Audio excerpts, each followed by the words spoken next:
tous. Donc aujourd'hui c'est dimanche, donc on va lire un verset de la Bhagavad Gita. Donc on est au 3e chapitre. Donc c'est le chapitre qui s'intitule le Karma Yoga. Donc c'est le yoga à travers le principe de l'action. Et ce sera le verset 35.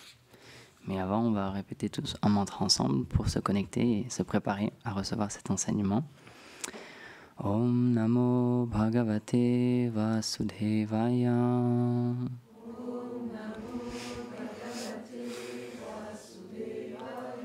Om Namo Bhagavate Vasudevaya.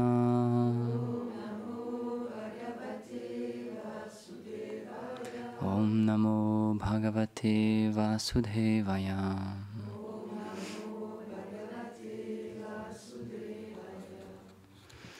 Shreyan Swadharmo Vigunam Paradharmat Svanushtitam Swadharme Nidhanam Shreyam Paradharmo Bhavayavam. Traduction. Il est préférable de s'acquitter de son propre devoir, même de façon imparfaite, plutôt que d'accomplir parfaitement celui d'un autre. Mieux vaut mourir en exécutant le devoir qui nous est propre que de s'engager dans le devoir d'une autre personne, car il est périlleux de suivre la voie d'un autre. Commentaire. C'est à cause de l'attachement et de l'aversion qu'Arjuna devient incapable de s'engager dans son devoir prescrit de guerrier. Au lieu de cela, il considère qu'il est plus approprié de s'engager sur la voie de la non-violence, qui est le devoir des prêtres, des brahmanas.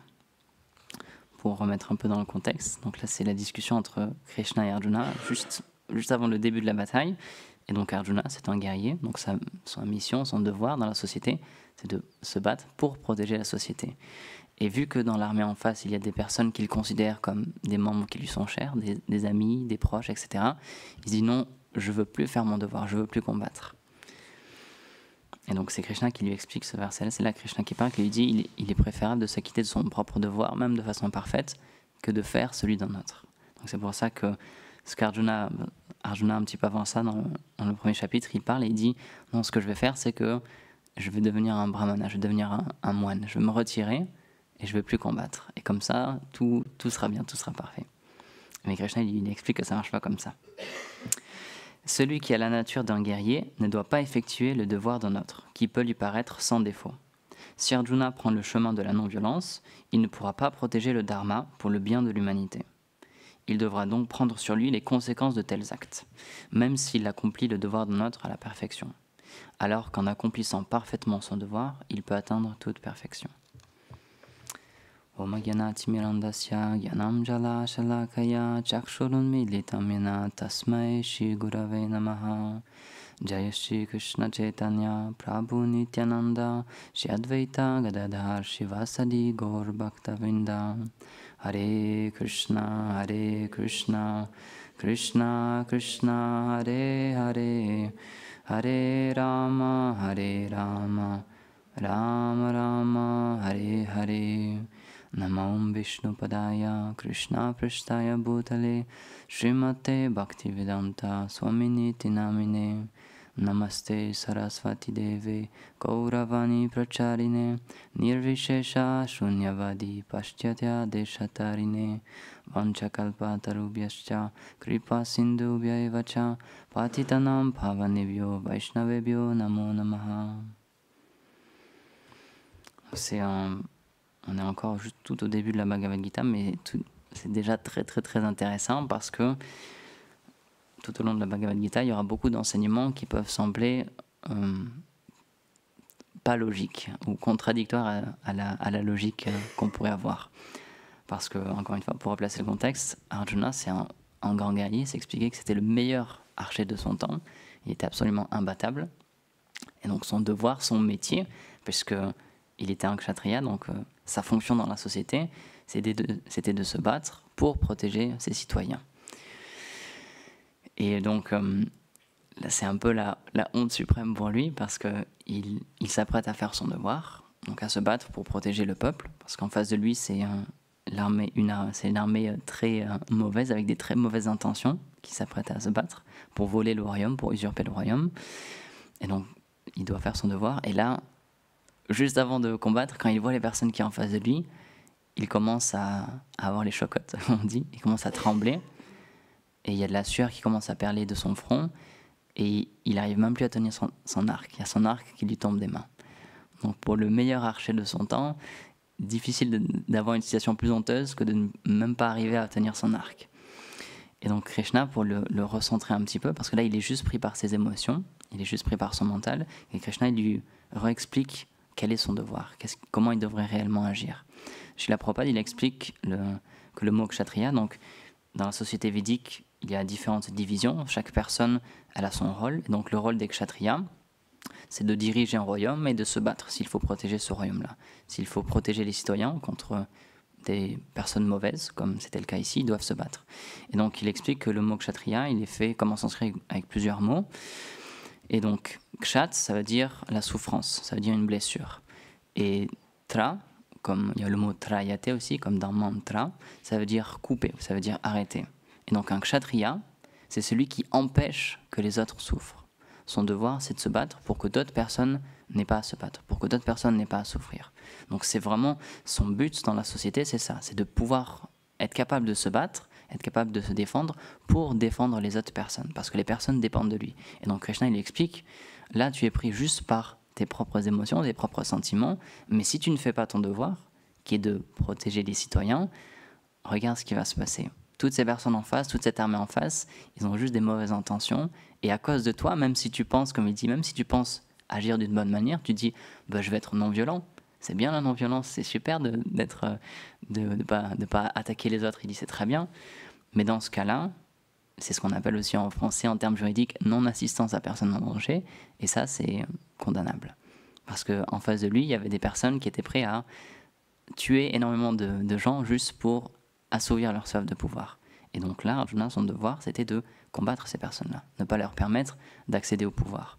Parce qu'on le sait très bien, on a l'habitude, si des personnes mal intentionnées prennent les rênes du pouvoir, alors il y a beaucoup de personnes qui souffrent après. Et donc Arjuna, son but, son devoir, c'était d'arrêter cette chose-là. Et donc Krishna, il le réveille, il lui dit « Qu'est-ce que tu fais là? Regarde, tu utilises de très belles paroles, des très bons mots, tu parles d'une très bonne manière, mais en réalité, ce que tu dis, ce n'est basé sur rien du tout. C'est basé juste sur des sentiments temporaires. » Il dit ton devoir, c'est bien d'être un kshatriya. À ce moment-là, c'est de se battre. Et donc, Srila Prabhupada, il a beaucoup parlé de ça aussi. Et dans sa teneur reportée, dans son commentaire de ce verset, il explique, il le redit aussi, c'est mieux de faire même imparfaitement notre propre devoir, ce pourquoi on est fait, que d'essayer de faire la voie d'un autre parfaitement. Parce qu'il explique, tant qu'on est dans ce monde matériel, tant qu'on est encore une âme conditionnée, qu'on n'a pas pleinement éveillé notre âme, qu'on ne sait pas qui on est éternellement, on est conditionné par différentes énergies. Donc c'est expliqué dans ce monde, il y a 3 énergies. On peut être plus ou moins influencé par une des 3, et c'est toujours en général un mix des 3, tant qu'on n'est pas encore une âme réalisée. Donc c'est... En général, au début, on est plus influencé par la passion et l'ignorance. Et après, quand on commence à développer une vie spirituelle, on est de plus en plus influencé par la vertu. Et donc, Srila Prabhupada, il explique que tant qu'on est sous l'influence, sous l'égide du monde matériel, sous l'influence de l'énergie matérielle, on est sous ces 3 influences-là. Et donc, comment faire pour se libérer de ça? Comment faire pour s'élever spirituellement? C'est de faire le devoir qui nous est prescrit. Parce qu'encore une fois, cette division de la société védique, c'est fait pour que chaque personne, avec les tendances qu'il a en ce moment, puisse petit à petit progresser, puisse s'élever. C'est pour ça qu'on doit effectuer le devoir qui nous est prescrit. Parce que si on essaie d'effectuer le devoir d'un autre, c'est pas ça en fait. Même si on se dit ça a l'air bien d'être non-violent, comme le dit Arjuna, c'était pas ce qu'il devait faire. Parce que s'il fait le devoir d'un autre, donc là il voulait faire le devoir d'un brahmana, c'est pas ça qui allait lui apporter son progrès spirituel. C'est pour ça qu'on est tous différents, on a tous un passé unique, un parcours unique, et on a tous des influences, on a tous des choses qu'on aime bien, des choses qu'on n'aime pas, on a tous des activités qu'on aime faire, que d'autres personnes n'aiment pas forcément faire, on a tous différentes tendances, différents goûts, et donc tout ça c'est dû à nos vies passées, c'est ce qu'on appelle aussi notre karma, c'est dû à toutes nos activités passées. Dans cette vie-là, on a certaines propensions, on a certains goûts, on a certaines choses qu'on aime bien, certaines choses qu'on n'aime pas, etc. Et donc toutes ces choses-là, le Varnashram Dharma, cette division de la société, c'est dans le but d'engager ces choses-là pour qu'on soit très bien situé, avoir une activité qui nous convient parfaitement, une situation être marié ou pas marié, qui nous convient absolument parfaitement. Et de cette manière-là, puisque matériellement tout autour de nous est favorable, on peut progresser spirituellement. Alors que si on est dans une situation qui est très difficile pour nous, qui est à l'encontre de ce pour quoi on est fait, alors ça va être très difficile d'avoir une vie spirituelle qui va nous épanouir. C'est pour ça que d'abord, même si on parle beaucoup de spiritualité, d'abord il faut qu'il y ait une base matérielle qui soit propice à un développement spirituel. Et ensuite, à partir de là, on peut progresser. Donc c'est pour ça que, comme le dit souvent Swamiji Gurudev, un spiritualiste, il a les pieds vraiment ancrés sur terre. C'est pas juste qu'il est dans les émotions, dans les sentiments, etc. Il est très pratique aussi. Parce que la vie spirituelle, ça commence avec une base pratique. Parce qu'on est dans un corps matériel, en ce moment, on est dans ce monde matériel, donc on doit déjà commencer à comprendre comment vivre dans ce monde matériel, pour ensuite pouvoir développer notre vie spirituelle. Il y a un verset que je sais qu'on en parle souvent avec Bhavani Gopi, qu'elle apprécie. Krishna, dans la Bhagavad Gita, on s'attend à ce qu'il développe des idées incroyables, extrêmement philosophiques, extrêmement poussées. Et il y a un verset où il dit « Un yogi, il ne mange ni trop ni trop peu. Et il ne dort ni trop ni trop peu. » On se dit oh, « Quoi ? Tout ça pour ça ?» Tant Krishna, il est juste... C'est à la veille ils sont juste sur le champ de bataille. Là, ça va commencer dans pas longtemps. Le temps, il est super précieux. Et Krishna, il dit « Faut pas trop manger, il faut pas trop dormir. Mais il faut dormir quand même assez et il faut manger quand même assez. » On dit « Mais ça sert à rien, on s'en fiche de ça. » Mais pourtant... comme on le dit aussi tous les matins dans la règle qu'on lit, le progrès spirituel, ça s'observe dans les détails. Parce qu'on est encore une fois conditionné par la matière, on est dans un corps matériel en ce moment, donc on doit faire avec ce corps-là. C'est pas qu'on rejette ce monde matériel, on dit c'est juste l'illusion, de toute façon ça sert à rien, je veux juste me baser sur ma vie spirituelle. Mais on a un corps en ce moment, on est obligé d'agir dans ce monde.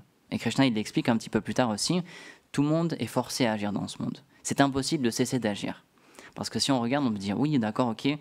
Là, Arjuna, il voulait partir du champ de bataille. Comme ça, il dit, je ne vais pas agir, du coup, dans ce cas-là. Comme ça, je ne vais pas me battre. Comme ça, je ne vais pas causer de mal aux autres personnes. Mais, comme il lui dit, si tu fais ça, tu fais un choix d'agir, en fait, parce que tu vas ne plus protéger toutes ces personnes-là. Et donc, à cause de toi, à cause de l'action que tu as faite de partir du champ de bataille, toutes ces personnes-là, elles vont souffrir ensuite. Et même si on regarde le fait, si on veut juste simplement survivre, on est obligé de manger. Tous les jours, on est obligé de manger. On est obligé de boire. Ou même à un niveau encore plus restreint, on est obligé de respirer. Si on veut juste continuer à vivre, que notre cœur continue de battre, il faut respirer. Pourtant, lorsqu'on respire, on tue plein d'entités vivantes. Par le fait de respirer, il y a tout plein de petits organismes qui rentrent dans notre corps et qui meurent. De la même manière, lorsqu'on veut manger, on doit tuer des entités vivantes aussi. On doit récolter des fruits, on doit couper des légumes, on doit les sortir de terre, on doit aussi couper des céréales, etc. Et donc, c'est expliqué que là où il y a la vie, il y a l'âme. Et donc, toutes ces entités vivantes que l'on tue pour manger, c'est une action aussi, c'est le fait d'agir. Donc, c'est pour ça que Krishna explique, dans ce monde, c'est impossible de ne pas agir. À chaque mouvement que l'on fait, même où, par exemple, quand on prend notre voiture aussi pour se déplacer, tout simplement, on tue tellement d'entités vivantes. Il y a tellement de petits moucherons, même parfois des oiseaux, qui se prennent notre voiture et qui meurent, qui quittent leur corps. Et tout ça, c'est juste à cause de nous. Donc c'est impossible de ne pas agir. Donc c'est pour ça que Krishna, un petit peu après, il lui explique déjà ce principe-là que tu dois agir dans ce monde. Ça, c'est la question ne se pose même pas, que tu es obligé d'agir. Et ensuite, il lui explique comment, à travers son action, développer sa vie spirituelle. Comment, à travers l'action, ne pas créer de réaction. C'est un petit peu plus tard, mais il va lui expliquer que... Donc, je pense que tout le monde connaît l'idée du karma, le principe du karma. Même en Occident, maintenant, tout le monde, le mot karma, yoga, tout le monde commence à comprendre un peu ces choses-là. Donc, le karma, c'est le principe que chaque action que l'on pose, chaque action que l'on fait, elle aura une réaction, il y aura un fruit. Chaque graine que l'on plante, elle aura un fruit. Et donc, Krishna, un petit peu plus tard, dans la Bhagavad Gita, il va lui expliquer qu'il y a 3 types de karma, 3 types d'actions. Il y a karma, vikarma et akarma. Donc, la première action, karma, c'est le fait d'agir selon les instructions du Seigneur suprême, suivre les lois de l'univers, et de cette manière-là, progresser spirituellement, pas vraiment spirituellement, mais progresser d'une manière à obtenir des choses positives, une bonne santé, une bonne naissance future, de l'argent, un bon travail, une bonne famille, etc. Ensuite, vikarma, Ça, c'est à l'inverse, c'est le fait de ne pas suivre les injonctions des Védas, de ne pas suivre les lois du Seigneur et de causer du mal autour de nous, de faire souffrir d'autres entités vivantes. Et donc toutes ces choses-là, c'est encore des graines que l'on plante, mais les fruits ne seront pas positifs, comme pour le karma, ce sera des fruits négatifs, ce sera de la souffrance. Si l'on cause de la souffrance autour de nous, un jour ou l'autre, quand on dit la roue tourne, et un jour ou l'autre, on va devoir récolter la même souffrance que l'on a posée. Et ça permet de comprendre aussi pourquoi est-ce que la souffrance existe dans ce monde. C'est la question que beaucoup de gens posent lorsqu'on est spiritualiste. S'il y a des gens qui veulent un peu nous coincer, nous disent « Ah bah tiens, j'ai une question pour toi, pourquoi est-ce que la souffrance existe ?» Si Dieu existe, et qu'il est parfait, qu'il est bon, qu'il est généreux, pourquoi la souffrance existe? Pourquoi est-ce qu'il a créé la souffrance? Et donc les Védas nous donnent la réponse, c'est pas Dieu qui a créé la souffrance, c'est toi en fait. C'est nous qui avons créé cette chose-là. C'est ce qu'on appelle le karma. Toutes les actions que l'on cause, toutes les souffrances que l'on fait expérimenter aux autres entités vivantes, eh ben un jour, on les récoltera nous aussi. Parce que c'est la justice parfaite. C'est le principe de pourquoi on aime aussi avoir une justice dans ce pays. Si quelqu'un nous vole, si quelqu'un nous fait du mal, on veut qu'il puisse être poursuivi. On veut que justice soit rendue. Et donc au niveau de l'univers, il y a aussi des lois. C'est ce qu'on appelle la loi du karma. Toute action que l'on fait, on va devoir en récolter des fruits. Donc si on apporte du plaisir aux autres entités vivantes, si on les aide, alors nous aussi on récoltera ce qu'on appelle du karma, une bonne action. Mais si on les fait souffrir, ce qu'on appelle le vikarma, alors là aussi on recevra de la souffrance. Donc ça c'est les deux premières. Mais nous, ce qui nous intéresse, c'est la troisième type d'action, c'est akarma. Donc en sanskrit, pour modifier les mots, ça se base beaucoup sur les préfixes. Comme par exemple, on a une association qui s'appelle Ahimsa non-violence. Et donc en sanskrit, himsa, ça veut dire violence. Et lorsqu'on met un petit A devant, ahimsa, ça veut dire non-violence. Et donc de la même manière ici, quand on dit akarma, c'est le fait de ne créer aucun karma, d'agir, de faire des actions dans ce monde, mais qui ne donneront aucun fruit. Et c'est ça en fait le secret que Krishna il donne à Arjuna. Il explique comment, à travers toutes ces actions, offrir toutes ces actions, toutes ces pensées, tout ce qu'il fait au Seigneur suprême, le faire pour son plaisir à lui. Et il dit de cette manière-là, tu ne vas pas créer de réaction dans ce monde. Parce que les actions que tu vas faire, elles seront plus matérielles, tu ne vas plus planter des graines matérielles, bonnes ou négatives, tu vas planter des graines spirituelles. Et donc de cette manière-là, ça va te permettre de t'élever et de sortir de ce monde matériel. Parce que le but dans la Bhagavad Gita, c'est quand même ça.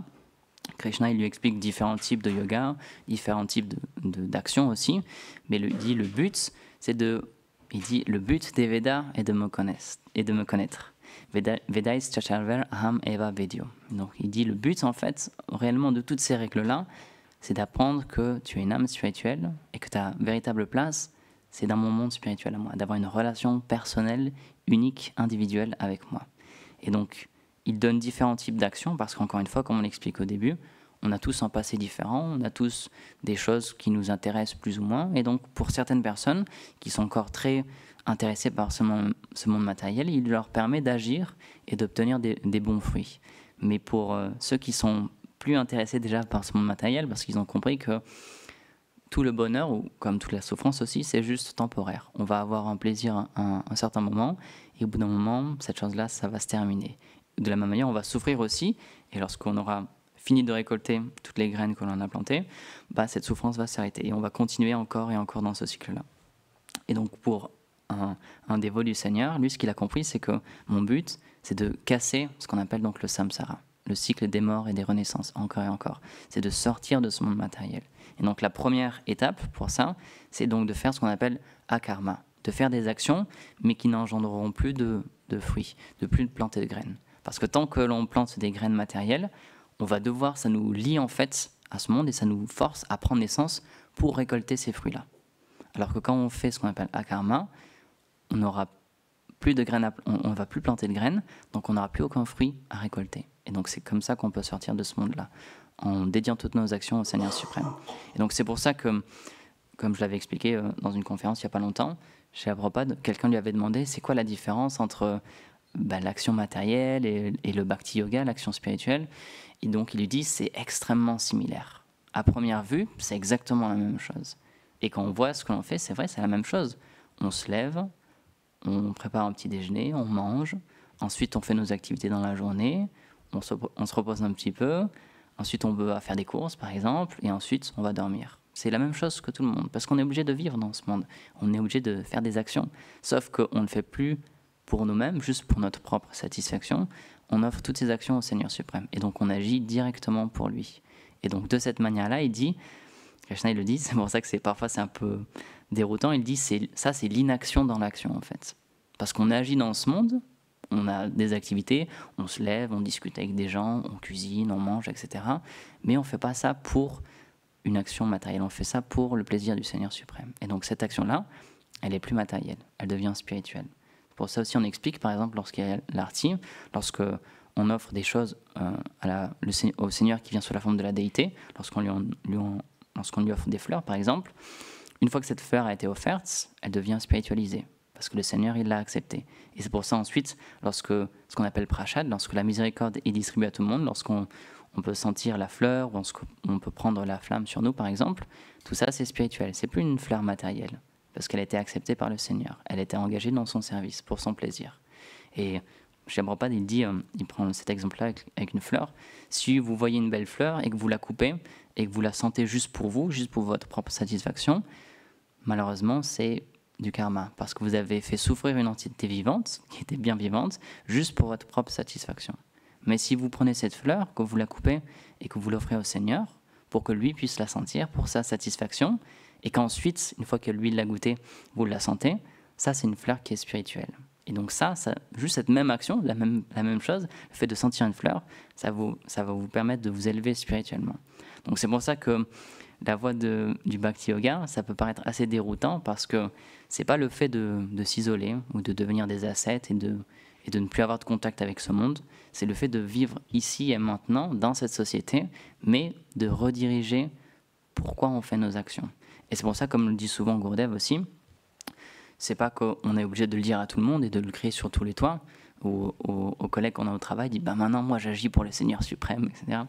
C'est pas nécessaire. Ça c'est quelque chose qu'on fait dans notre cœur, c'est notre petit jardin secret. Et on continue les mêmes actions, les mêmes activités, mais au lieu de le chercher à le faire juste pour notre propre satisfaction, on essaie de faire ça pour le plaisir du Seigneur suprême. Par exemple, lorsqu'on a une famille, lorsqu'on a un époux, une épouse, des enfants, etc., on s'occupe d'eux parce qu'on a conscience que ce sont des âmes spirituelles, donc que ce sont des serviteurs du Seigneur. Et donc le Seigneur, il aime beaucoup ces personnes-là, elles lui sont très chères. Et donc, puisqu'elles sont chères au Seigneur, je vais prendre soin de ces personnes. Parce que je sais que ça va lui faire plaisir. Je sais qu'il va apprécier cette chose-là. De la même manière avec les collègues qu'on a au travail, j'ai conscience que ce sont aussi des âmes spirituelles, même si eux ne le savent pas, ils sont aussi une âme spirituelle, et le Seigneur, il a une relation aussi avec eux. Et donc si je suis bon, si je suis généreux avec eux, le Seigneur, il va apprécier cette chose-là. Et même si eux, ces personnes-là, vont pas forcément apprécier, s'il y a des gens il y a toujours des personnes comme ça qui ronchonnent toujours, qui nous aiment pas, ou qui ont des difficultés avec nous, c'est pas grave, on n'est pas là pour que ces personnes-là nous apprécient, on est là pour que le Seigneur, il soit satisfait de notre service. Et c'est pour ça que un véritable sage, comme lui disait Krishna, c'est pas qu'il attend de se satisfaire lui-même directement. Comme Arjuna, il dit, bah non, moi ça va me faire souffrir si je fais cette guerre-là, si je fais mon devoir, donc je préfère quitter cette chose-là. Et Krishna lui dit, non, mais fais pas ça pour toi, fais ça juste pour ton devoir, fais ça pour mon plaisir. Et c'est pour ça qu'à la fin, Krishna lui dit, combat, il dit, lève-toi et combat. Mais pour ma satisfaction, pas pour toi, pas pour conquérir un royaume et ensuite jouir de ta position de roi, d'empereur, etc. Il dit non, fais ça en étant détaché du fruit de ton action. Fais cette chose-là juste pour ma satisfaction. Et donc c'est pour ça que le service de dévotion, c'est juste une question de conscience. Encore une fois, on fait exactement les mêmes activités, on peut tout engager, c'est ce qu'on appelle aussi yukta viraga, c'est le fait de renoncer, mais dans l'action. C'est pour ça que c'est encore un peu contradictoire l'idée, mais on agit dans ce monde et on prend toutes ces choses-là, mais pour les offrir au Seigneur suprême, pour sa satisfaction. Et de cette manière-là, peu importe où est-ce que l'on est, peu importe la situation dans laquelle on est, peu importe l'environnement que l'on a autour de nous, ça va nous permettre de nous réaliser spirituellement. Et il y a un Vishnu Jan Swami, un disciple de Srila Prabhupada, il expliquait, par exemple, lorsque on chante les noms du Seigneur, il dit, peu importe où vous êtes, il dit, vous pouvez être dans une prison, et ben vous ne serez plus dans une prison. Vous serez dans un endroit qui va vous permettre de vous réaliser spirituellement, parce que vous êtes connecté à votre nature spirituelle. Donc c'est pour ça que, encore une fois, c'est un divertissement, le fait que Arjuna il doute et qu'il ne sache pas quoi faire, parce qu'éternellement c'est un associé du Seigneur, et Krishna il le met dans cette situation comme une excuse pour pouvoir nous parler et nous apprendre. Et donc, de cette manière-là, même en étant sur la pire situation possible, en étant sur un champ de bataille, juste à aller se battre, parce qu'un champ de bataille, c'est quand même difficile comme situation.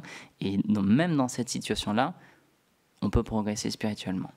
Même dans cette situation-là, on peut trouver une paix intérieure.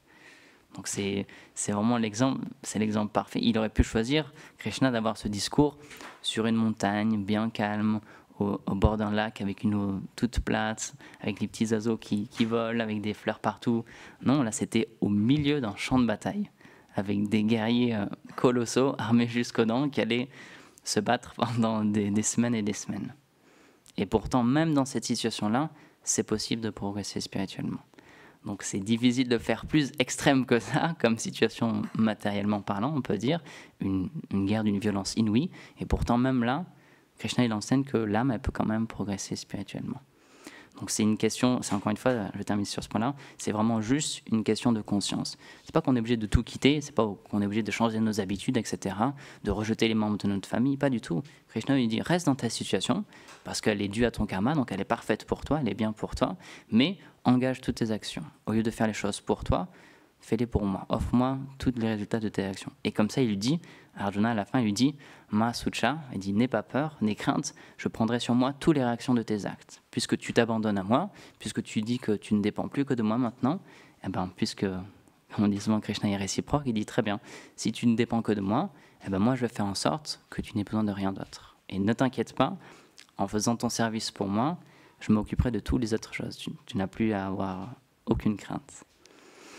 Donc voilà, on va terminer ici, il est l'heure. Grantara Srimad Bhagavad Gita ki jai, Srila Prabhupada ki jai, Gaur Premanande Hari Bol.